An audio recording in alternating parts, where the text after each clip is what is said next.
Bom, meu nome é Pedro Paulo Bicalho, eu sou professor do Programa de Pós-Graduação em Psicologia da Universidade Federal do Rio de Janeiro, e durante os anos 2004 e 2010 eu fui conselheiro do Conselho Regional de Psicologia do Rio de Janeiro. A discussão em relação à Resolução 009 de 2010, ou seja, todos os movimentos e todas as relações de poder que puderam fazer com que ela emergisse, se tornasse realidade. E, por um outro lado, também relações de poder que tornaram a sua suspensão uma realidade. Essa discussão ela se insere em uma discussão maior, que é exatamente o lugar do psicólogo no sistema prisional, ou seja, o que cabe à psicologia no sistema prisional. E em relação a Brasil, nós temos, em minha opinião, 3 marcos históricos. O primeiro marco é a própria promulgação da Lei de Execuções Penais, que é a Lei 7.210 de 84, ou seja, em 1984 foi oficializado o lugar do psicólogo no sistema prisional, lugar este restrito à posição daquele profissional que vai produzir os chamados exames criminológicos, e que, portanto, em sua prática, ele vai produzir prognósticos de periculosidade, prognósticos esses que serão utilizados tanto na progressão, como na regressão, como na própria individualização da pena. Ou seja, nós pegamos o critério da periculosidade, e não por acaso, nós vivemos numa sociedade em que o risco se torna a palavra de ordem para a produção das nossas relações, e aí o risco ele também está presente na própria discussão que se faz na prisão. Um segundo marco, em minha opinião, é a própria reformulação dessa lei em 2003, onde o lugar do psicólogo continuou restrito à produção de exames criminológicos, ou seja, aquilo que nós vínhamos discutindo há algum tempo, que é exatamente a inserção da psicologia no campo da assistência, ele não foi implementado, ou seja, a Lei de Execuções Penais, mesmo após a sua alteração, ela continuou restringindo o campo da saúde apenas à assistência médica, farmacêutica, odontológica, e, portanto, não há um lugar, pelo menos oficial, perante a lei, para a psicologia na assistência à saúde.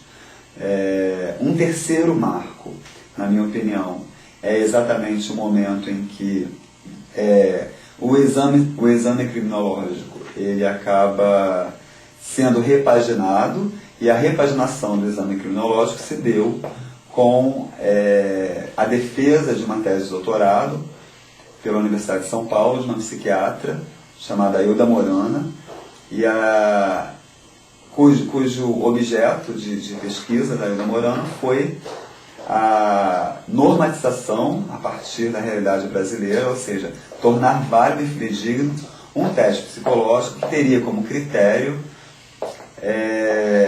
a psicometrização, ou seja, tornar quantificável esse prognóstico de periculosidade. Ou seja, e aí com a promulgação, com a defesa dessa tese, esse teste psicológico, até então americano, que era a escala Harry, ela se torna brasileira e ganha outro nome, passou a ser chamado PCLR, Psychopathy Checklist Revisited, e mais tarde, logo depois da defesa do doutorado, esse teste ele se torna um teste reconhecido como válido pelo SAPEPS, pelo Sistema de Avaliação de Testes Psicológicos do Conselho Federal de Psicologia. Qual é o estranhamento nosso em relação a isso tudo e o que isso nos faz pensar? Que, na verdade, quando nós colocamos em discussão o exame criminológico, nós precisamos colocar essa discussão não como uma discussão técnica, e essa é a minha posição. Nós precisamos discutir a existência do exame criminológico pelo viés político, ético e epistemológico, porque essa, na minha opinião, é a grande armadilha que nós podemos cair, porque, na verdade, quando nós perguntamos ao profissional da ponta se ele está satisfeito em realizar o exame criminológico, ele diz que não, e quando nós perguntamos por que ele não está satisfeito, de um modo geral, ele argumenta essa não satisfação com o fato de que ele só tem 15 minutos para fazer o exame criminológico, com o fato de que ele precisa fazer mutirões para fazer o exame criminológico, o fato dele estar imbuído com essa tarefa de fazer o exame criminológico não o permite construir outras psicologias do espaço carcerário. E aí, em que sentido essa fala, na minha opinião, ela é perigosa?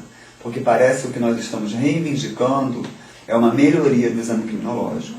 Por isso eu acho que a discussão não é técnica. Né? A questão, na minha opinião, não é o fato de que o exame criminológico ele não está científico o suficiente. Né? Eu acho que o exame criminológico ele tem problemas que são de ordem epistemológica. Ou seja, o que faz a existência do exame criminológico?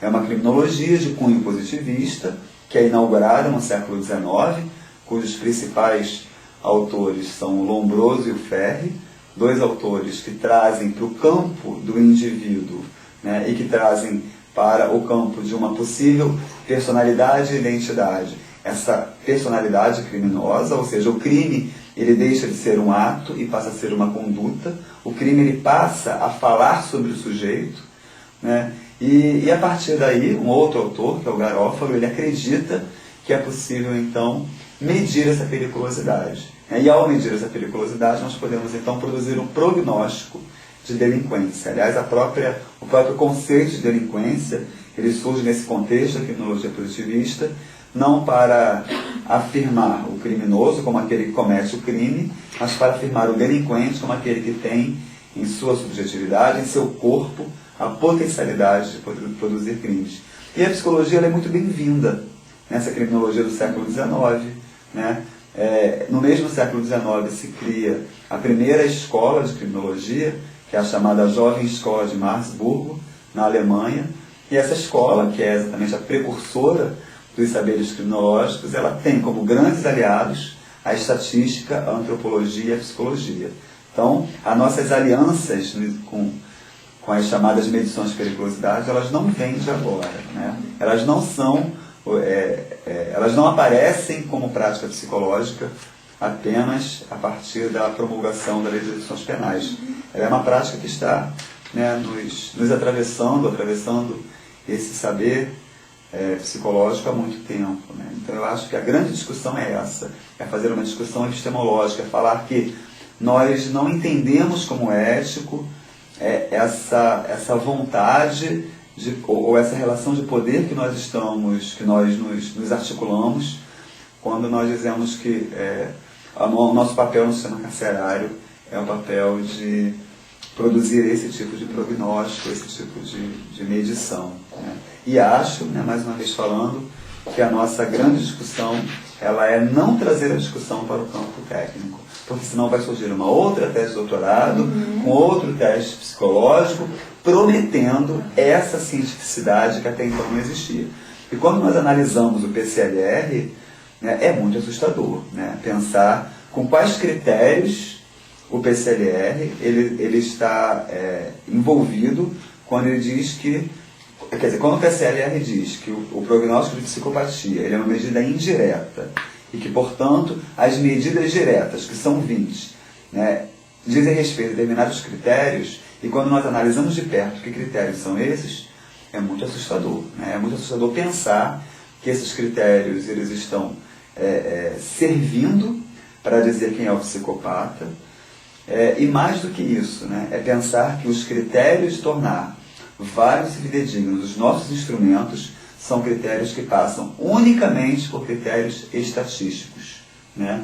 Eu acho que a existência do PCLR nos faz pensar em algo para além da própria existência dele, que é o fato, na minha opinião, eu acho que a grande questão que o PCLR coloca para a psicologia é em que sentido discussões que são do campo de direitos humanos e do campo ético, ou seja, em que sentido o efeito das nossas práticas estão se constituindo como critérios para tornar válidos e fidedignos os nossos testes. Né? Pode dar alguns exemplos, assim, pensando num psicólogo que não tem contato com essa área do sistema prisional, esses critérios, como é que esse teste está montado, o que ele implica? Esse teste está montado em 20 critérios. Né? Vou falar 2 deles só para a gente perceber.